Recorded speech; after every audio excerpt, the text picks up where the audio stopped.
Okay, good morning. The last module you should have seen was respiratory. The one before that was blood. Now we should be into the second week, Monday. So what I did up here is put a kind of a little bit of a flow chart so you know how the lectures are going to come at you with the modules. We did today, which is the 23rd. You should have watched the lecture on blood. Wednesday, day after tomorrow, you should watch the module on the respiratory system. Next Monday will be this lecture, which will be the digestive system, and then the second half of it is on Wednesday, April 1st. After that, we go into our testing mode. I haven't quite figured out how we're going to do it, but we're going to have lecture first, lab second. So that will be on the third week after that's now come back. Make sure you watch for announcements on Canvas. We're also supplementing them on Facebook, and you get a hold of Brooke or Sarah to help you with that. Anything else, feel free to email me. I'm not sure how fast I'll get them back because, as you can tell, things aren't running really smooth. Okay. You might be concerned about labs, how we're doing the labs. What I'll do is I'll take the models that I'm going to use for examination purposes, the ones you would have had in lab, and I'll go through part by part, narrating what you're looking at, and I'll have a key for you. I'll make sure that those keys are available on Canvas. Okay, digestive system. This is what we're going to be talking about. Digestive system begins with the mouth. Remember, we talked about respiratory system began with the nose. We're talking about the mouth. Pharynx, common passageway for food and air. Esophagus, the different parts of the stomach. There's a sphincter at the top. Remember, a sphincter is a valve. There's a sphincter at the bottom. Again, a valve. And then we go into the small intestine, and there's going to find out there's going to be 3 parts to that. Then we go to the large intestine. You'll find out that there's going to be 6 parts to that, terminating with the anus. We will then go to accessory glands. Those are, the digestive system is a tube, connects your mouth to your anus. But there's glands or organs that help in the digestion of food, liver being one, pancreas being another. We'll talk about those at the end. Okay, up here, the way this is going to be set out. Now this, where you see at the bottom down there and it says large intestine, that is going to be Monday's lecture, next Monday. You can go ahead and be ahead, or you can pace yourself however you feel comfortable. That's where we'll stop Mondays, and then we're going to erase this and we're going to put out Wednesdays and continue. We're going to be talking about the digestive system. Different names for it, means the same thing. Then we're going to talk about the digestive process, of which there's 4 steps. Undigested food is called feces. To eliminate that from the body is called defecation. Then we're going to talk about metabolism. When we take our food, there's 2 types of digestion. Mechanical, when we chew it, and chemical, which is used by enzymes, which uses enzymes. Metabolism, we always think of catabolism, like metabolism is to break something down, something smaller to something, something larger to something smaller. But there's actually building up is still metabolism, which is anabolism. We'll talk about that. Then there's 4 layers to the digestive tube itself. Mucosa being the innermost, serosa being the outermost. We saw mucosa under the microscope. Then we're going to go to the mouth.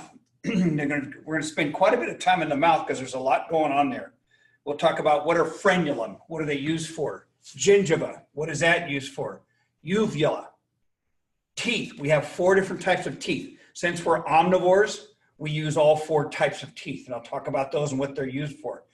Talk about human tooth count, or the tooth count. Salivary glands.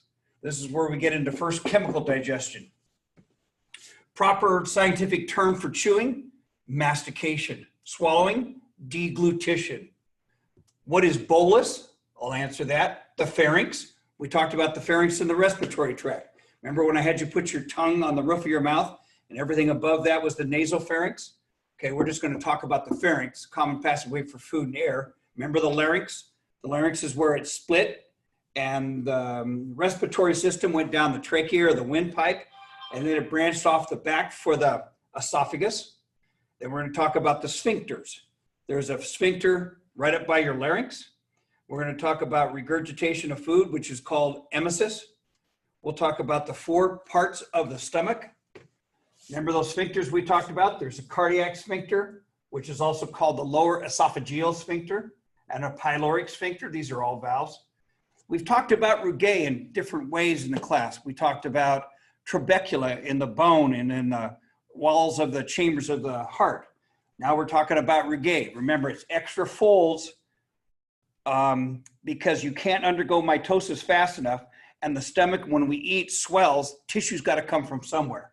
And then when the stomach goes back to its smaller form, that tissue gathers up and is called rugae.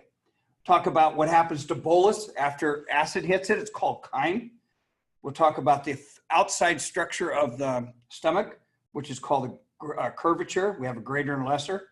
How things move along the digestive process, which is called peristalsis and segmentation. Then we'll go to the 3 parts of the small intestine, the duodenum, jejunum, and ileum. You see an asterisk because it's the last part and it's the longest part. Remember villi. When microscopically, when we look at those finger-like projections in the digestive tube, they were called villi, and they were to increase surface area. Bringing it back up again. Remember lacteal absorbs fats. Microvilli to slow it down on the outside of the villi. Ileocecal junction is where the small intestine and large intestine come together, and then we'll stop with the large intestine. Okay, back over here. The digestive system. Humans have the most advanced digestive system. We take and we're able to utilize that system to get the most nutrients out of the food that we eat. Other animals that are not as far progressed as us are constantly eating to stay alive. We don't have to do that. Another name for the digestive system is GI tract, gastrointestinal tract. Another name, which is used across the board in biology, is alimentary canal. So these 3 terms mean the same thing: digestive system, gastrointestinal, alimentary canal. Now, the digestive process itself has 4 steps to it. 1, ingestion, to take things in. 2, digestion, to break things down. We've already talked about this. 1 is mechanical, and the other is chemical. Then we have absorption. This is bringing up the villi and the simple columnar epithelium. We have to absorb the nutrients. Now think of when you take in food, you're taking in a pearl necklace. The pearl necklace is made up of subunits called pearls. Well, when we take in the 4 food types, proteins, carbohydrates, lipids, and nucleic acid, those are pearl necklaces. We could not absorb a pearl necklace. We can only absorb pearls. The pearls for proteins are amino acids. The pearls for nucleic acids are nucleotides. The pearls for carbohydrates are monosaccharides. And the pearls for fats or lipids are fatty acids and glycerol. So we have to break those down. Those are the only things that can be absorbed. And then what we don't absorb, we eliminate from the body in a process called egestion. So ingestion is to take it in, egestion is to take it out. What we egest is feces. And the act of eliminating feces is called defecation. Okay, next, back here to this digestion thing, chemical and mechanical. When we break something down, that type of metabolism is called catabolism. Think of catastrophic, to break down.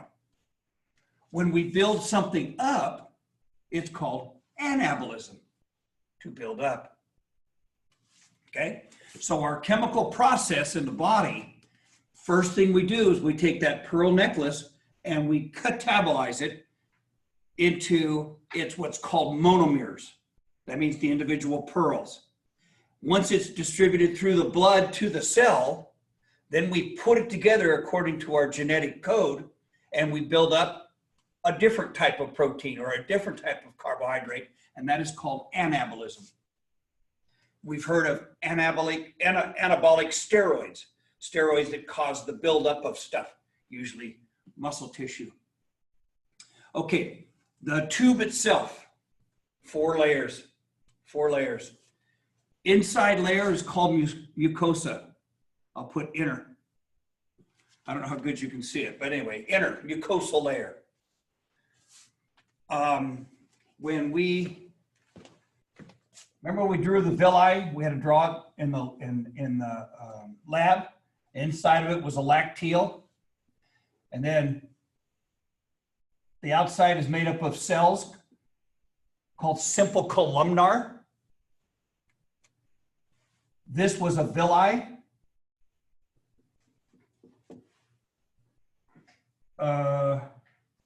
This layer right here is the mucosal layer.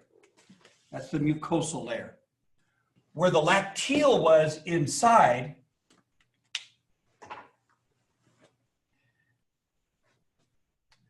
remember we also had capillaries wrapped around it. That layer is the submucosa. That's inside the mucosal layer. Then wrapped around this, as you know, is smooth muscle, and that's the muscularis layer. So inner layer, mucosa or mucosal layer. The layer where the blood vessels are, the capillaries and the lacteal, submucosa. Smooth muscle, muscularis. You know you got to have smooth muscle around there because it's the only way the digested food can get from the mouth to the anus. And the last is the protective layer called serosa or adventitia. Okay, now let's start with the mouth.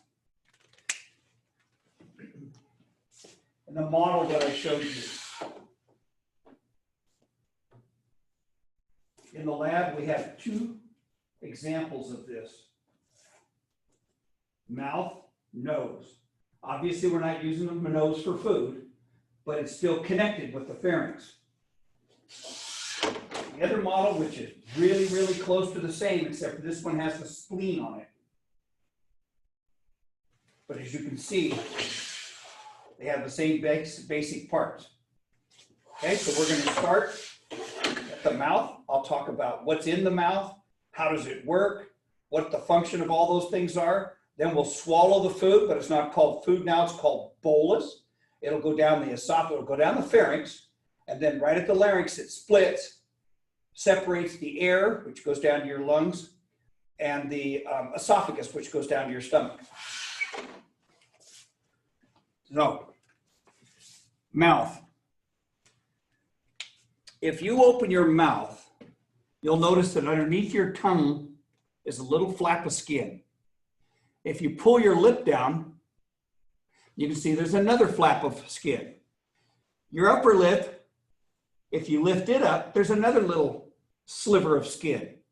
They're not called slivers of skin, they're called frenulum.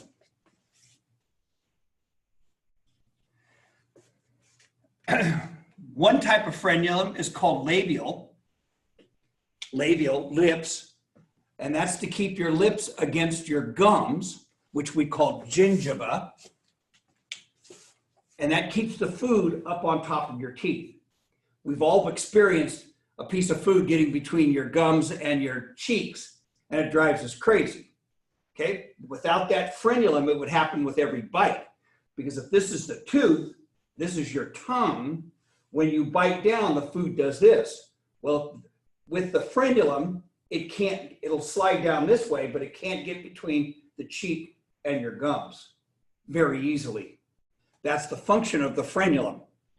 We have an upper and lower labial of frenulum. We also have another type of frenulum, which is called lingual frenulum.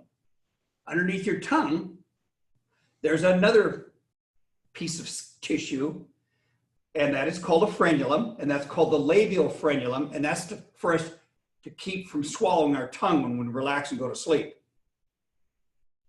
Okay? Okay, now we know what frenulum are. Gingiva, I already said that. Gums, proper name for it. Now, the mouth cavity is this big. Our pharynx is this big. So that means we could put large items into our mouth, but if they went to try and go down the hole, they would plug it up. So we have to have a little indicator, a little checker to make sure that the food that is going to be swallowed is small enough to make down the pharynx. And the little object that we put in there at the back of our throat that hangs down is called a uvula. Uvula.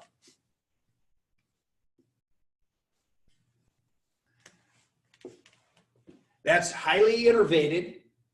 In other words, a lot of nerve endings in it. So if it's touched, it will cause you to cough or force whatever started trying to go down the tube back into your mouth for more chewing. Uvula.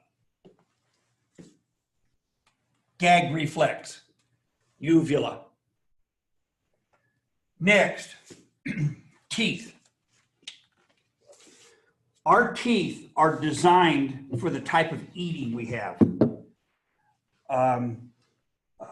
An herbivore, like a cow or a horse, doesn't have any canines.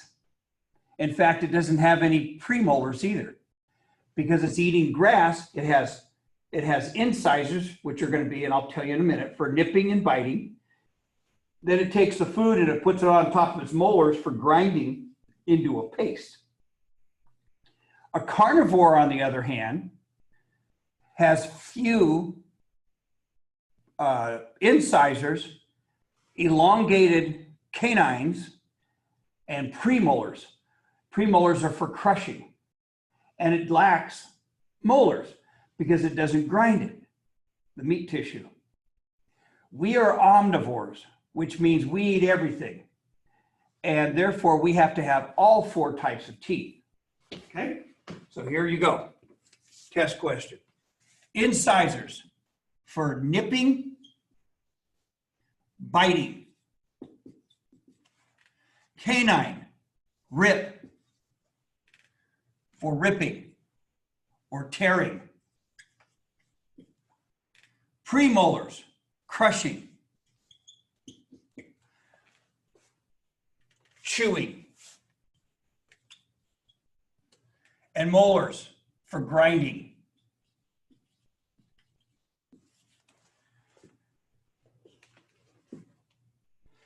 You see another term up here. It says tooth count. For us scientists that have studied mammalogy, we can look at a skull of a mammal and tell you what kind of food eater it is based on its dentition.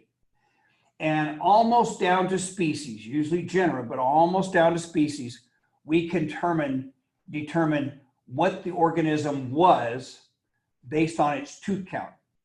Now, we've talked about this before, we're bilaterally symmetrical, which means if you took an axe, cut us right down mid-sagittally, our right side and left side would match.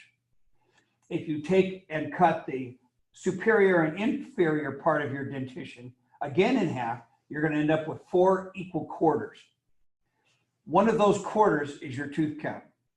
Human tooth count is 2, 1, 2, 3. 2, 1, 2, 3. Now, some of you are probably thinking, yeah, but I thought humans had 32 teeth. Patience. 2 incisors, 1 canine, 2 premolars, 3 molars. And your wisdom tooth is a molar. So if you take and add these up, you're going to get to 8. 8 times 4 is 32. Depending on what the species is, these numbers will change. For an example, a deer is, if I remember right, is 4006. A lion would be, I think, is 2150. Okay, now you know what tooth count is. Next. Hold on. I gotta get the model. I forgot.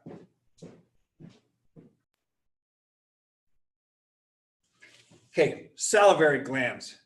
We have 3 sets of salivary glands.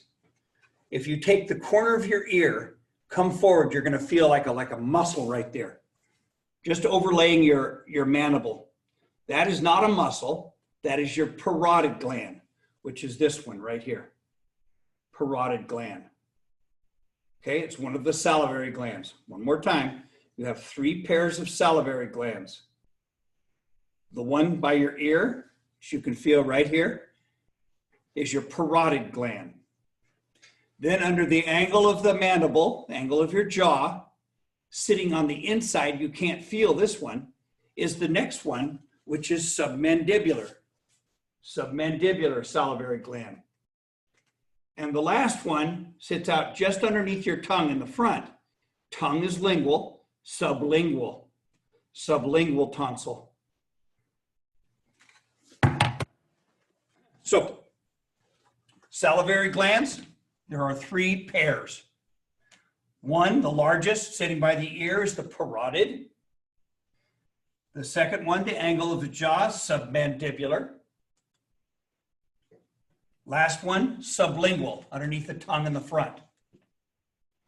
These together create saliva. And saliva is not water, even though the majority of it is. It contains enzymes for chemical digestion. Remember this chemical digestion we talked about right here? And metabolism of your food? Okay, these guys started in the mouth. Now, on that same note, we also talked about chemical digestion. Chemical digestion is accomplished by chewing, and the scientific name for chewing is mastication. Mastication. Make sure you get that C in there. Now, the scientific term for swallowing is deglutition. Running out of space here.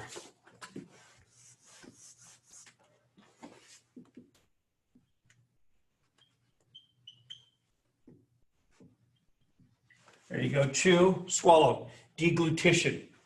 Now, food that has been mechanically masticated, broken down, and saliva has been added to it is no longer called food, it's called bolus. So bolus is food plus saliva.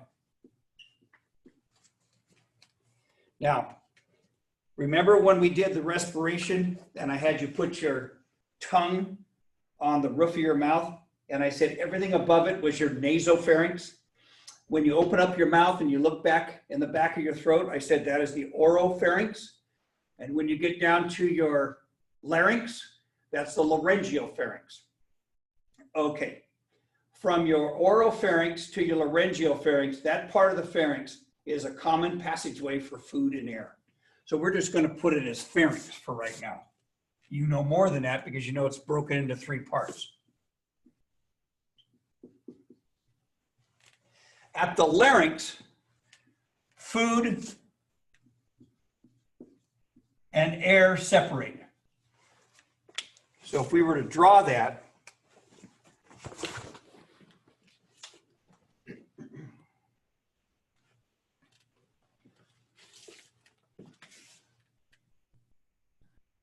we drew the larynx, as you remember, kind of look like this.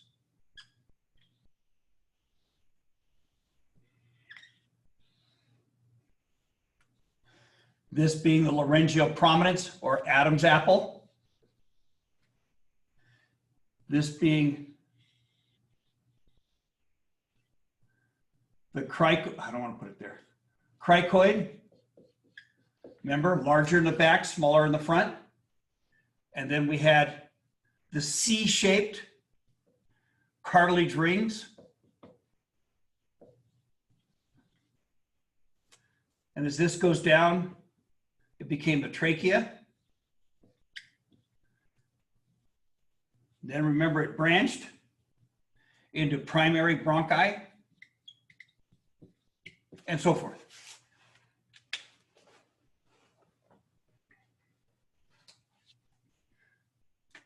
Right back here,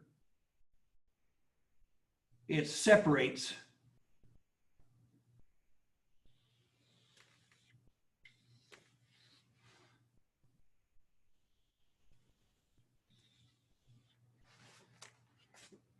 This is the esophagus. The food tube. This is the trachea, the wind tube. Right attached to the back of the cricoid is a sphincter. That sphincter is called the upper esophageal sphincter.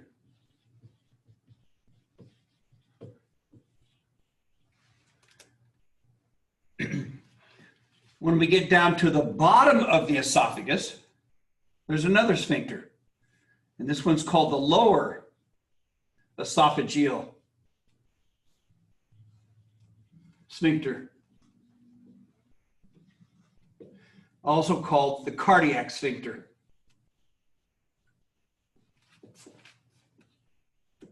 Two names. Let's go over here and do a little checking off. So we know what's coming down this tube. Okay, this is your pharynx. What's coming down this tube is bolus. Food plus saliva, bolus. It's coming down the pharynx. At the larynx, it's separated. We're not following air like we did with the respiratory system. We're following the food. There's a sphincter at the top of that called the upper esophageal sphincter. Now,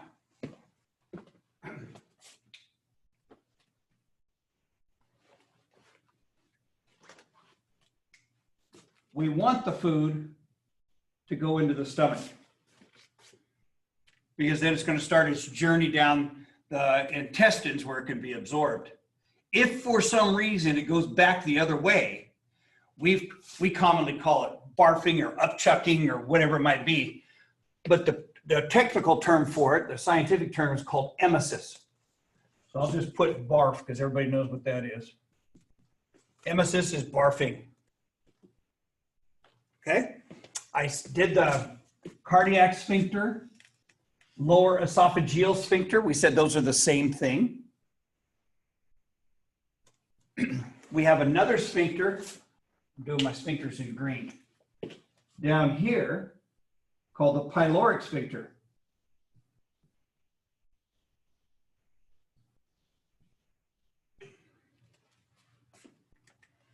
Now, right? Let's see, what color shall I use? I'll use red. Right here is a muscle called the diaphragm.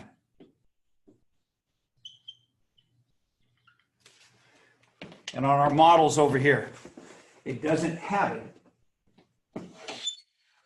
but it would be right where my hand is. Okay? In the model, we see it stops the trachea, the windpipe right here. And since this is a digestive system model, you see the esophagus. Sphincter right here, called the lower esophageal sphincter. There's a sphincter up here called the upper esophageal sphincter. And down here we have another sphincter called the pyloric sphincter. This is what we're talking about right now. So what I drew there is here. This one is a little bit directed superior, inferior. Mine's a little bit more laid out.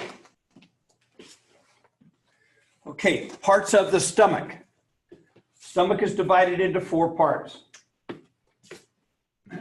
This part right here, that is above where the tube comes in, the esophagus.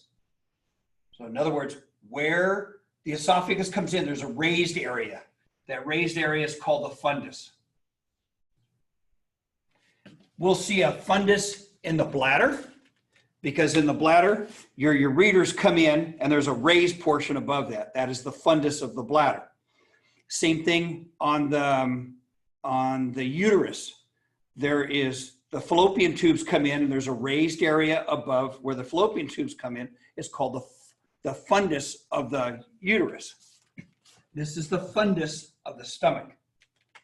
The area right around the opening where the esophagus comes in is called the cardia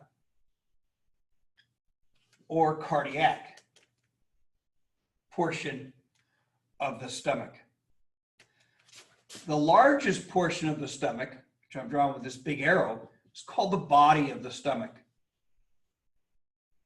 The last portion before it exits into the small intestine, this is called the pylorus. The pylorus or pyloric portion of the stomach.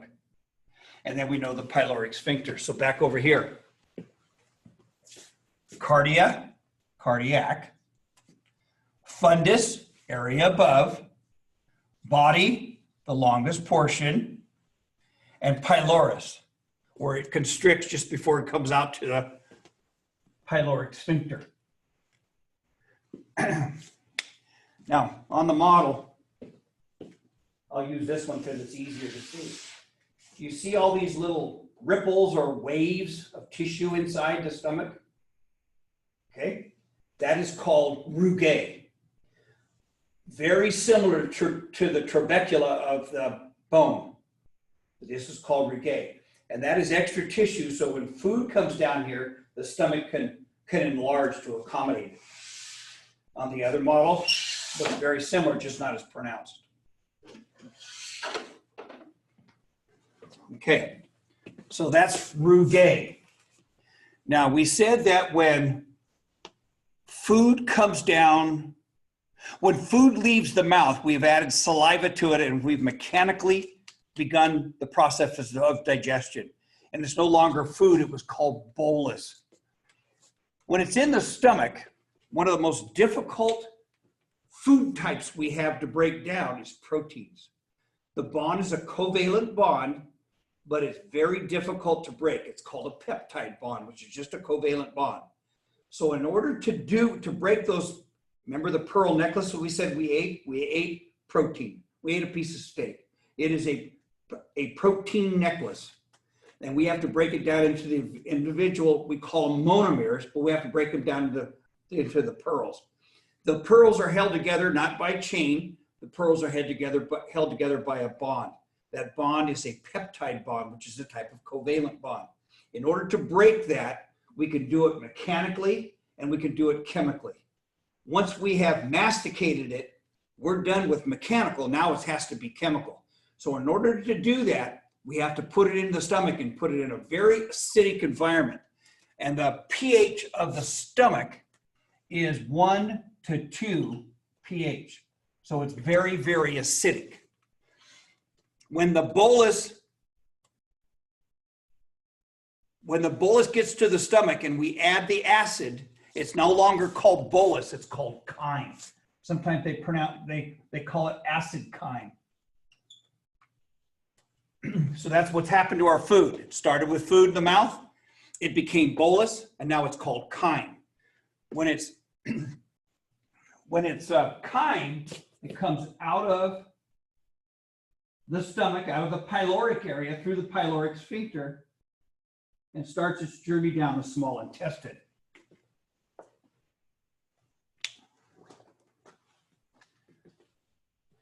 This arched portion, and I'll show you where it's at on the model in a minute, is called the greater curvature. This one, where it's shorter, is called the lesser curvature. On the model, see it here. Greater curvature. Takes longer to get around. Greater curvature. This inside one, lesser curvature. This is just anatomically speaking. So you know what the greater curvature is? You know what the lesser curvature is. Now, if you were to stand on your head, would your food still move from your mouth to your anus? Or another way of thinking about it is if you were in weightlessness on a spaceship, okay, gravity is not going to help or assist in the moving from the bolus or chyme from your mouth to your anus. Will it still make it to your anus? And I think we all agree, yes, it would. That means we have to involve muscle. And the muscle we know is smooth muscle.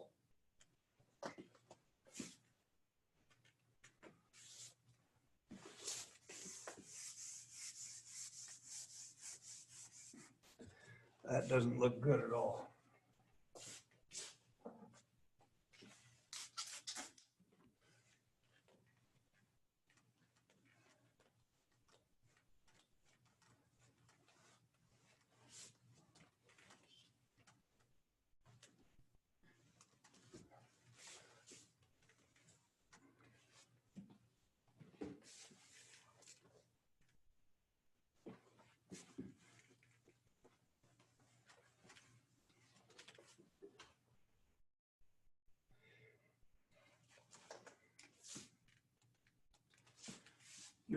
Your small intestine and your large intestine look like something like this. The large being more pronounced. You see it here. I'm talking about these rises and falls right here. These rises and falls. Okay? The small intestine contains it also. It's just not as dramatic. Now remember, and I'll do it in red.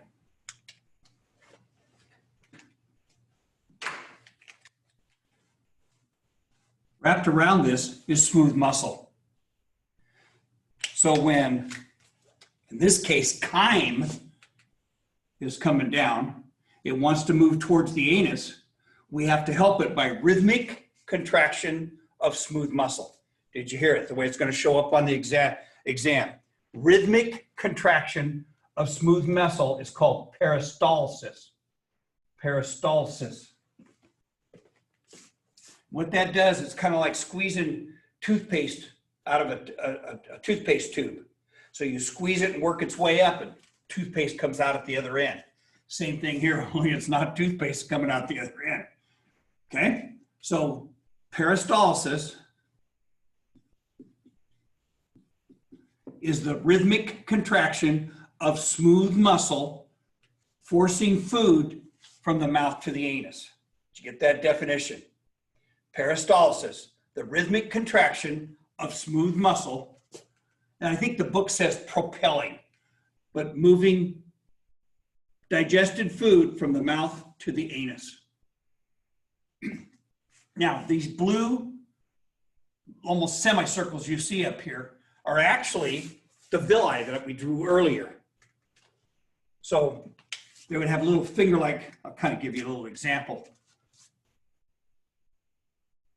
That's what the inside would look like.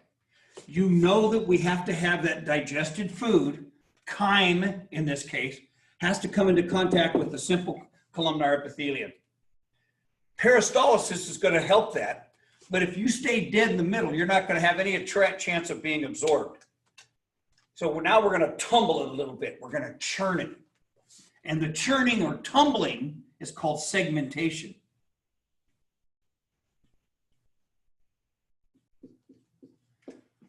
And that's this movement.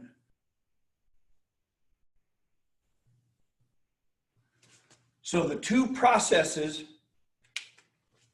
as digested food moves down from the mouth to the anus is peristalsis, the rhythmic contraction, and segmentation, the churning, which is just tumbling. Did you get that? So over here, peristalsis, rhythmic contraction, segmentation, the churning. Okay, now we start our way down the small intestine. After it comes out of the stomach, it goes into the small intestine, of which there's three: duodenum, jejunum, and ileum. You have probably been taught that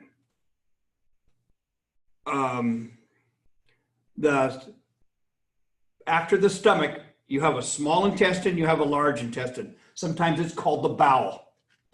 And we said that small intestine is for absorption of food, large intestine is absorption for water and producing vitamins with bacteria. Almost. The duodenum does not do any absorption.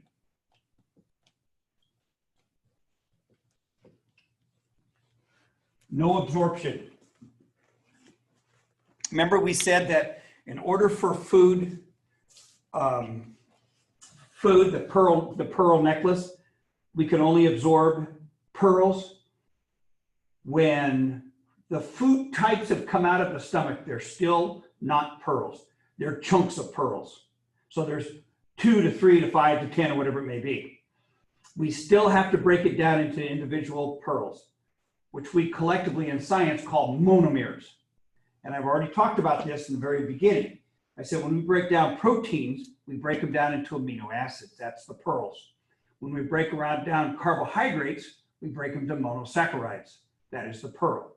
When we break down nucleic acids like DNA, RNA, that's still inside the nucleus, the pearls are called nucleotides.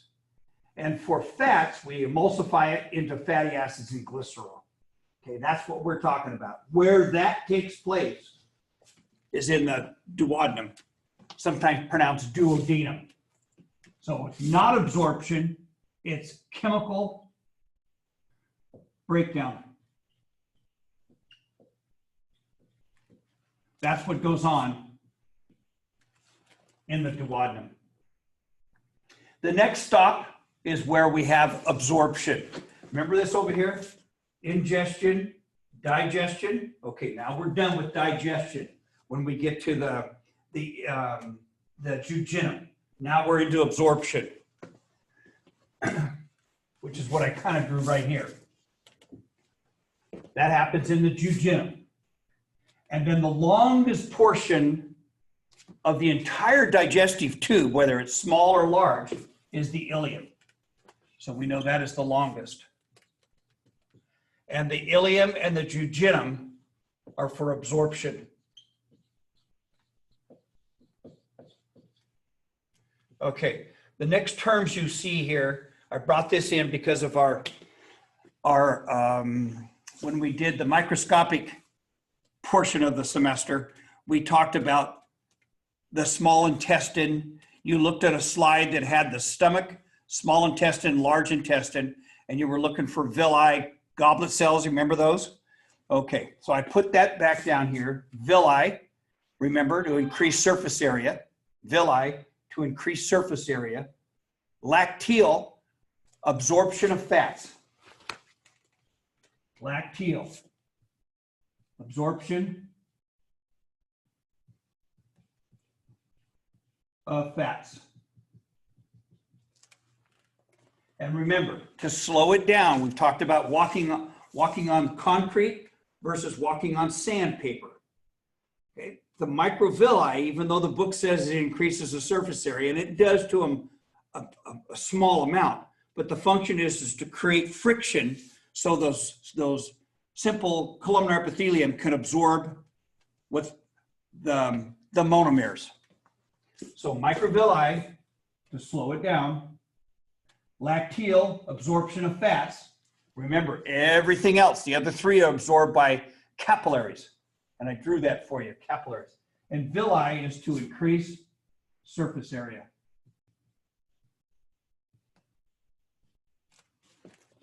Now,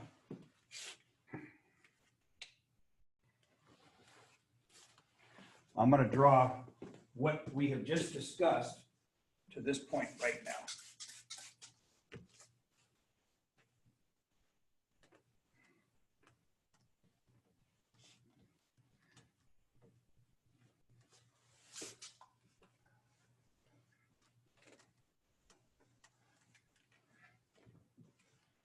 Almost.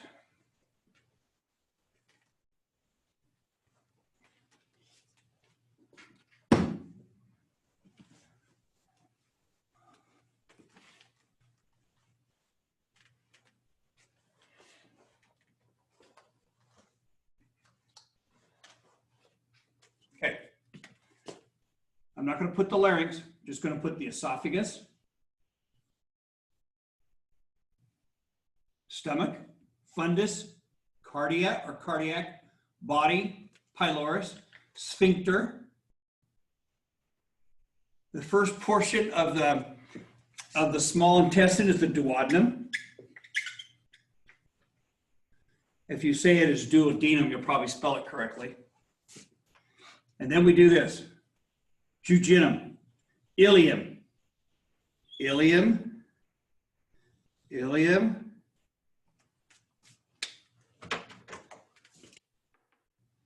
large intestine.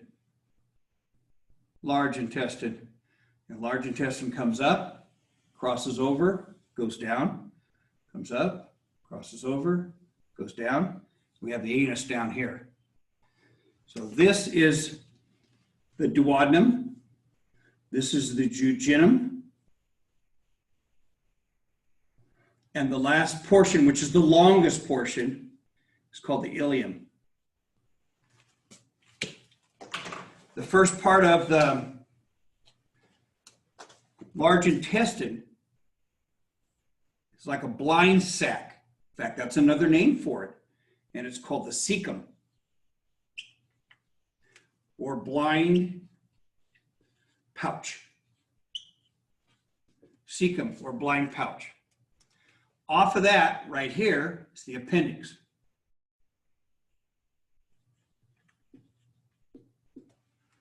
So the first portion of the large intestine is the cecum. The last portion of the small intestine is the ileum. This junction right here is called the Ileocecal